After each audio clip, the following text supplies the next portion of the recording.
Hey everybody, in this video we're going to talk about using a calculator to evaluate exponential expressions.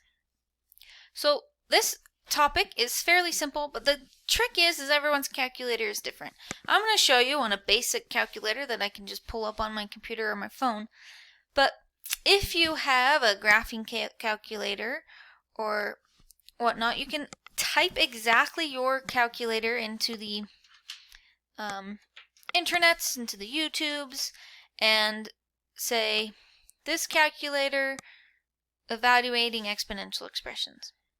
But for the purposes of this video, for this first one, we're just going to type in 1.75, and then we're going to raise that to the power. So this is like the power.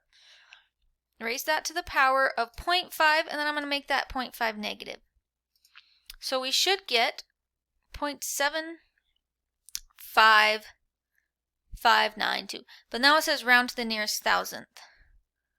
So that is going to be 0.756.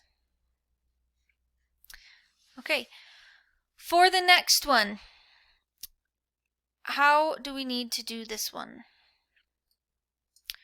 Well, we need to take the base, or the number that's being raised to the exponent, and figure out that first, and then hit the equal sign, and then we have to raise that by pushing the exponent button, and it says raise the displayed value. So that's this whole thing is being raised to the 2.8, and it says raise the displayed value to the power of the next value entered. So we want to raise it to 2.8, and we'll get 2.565,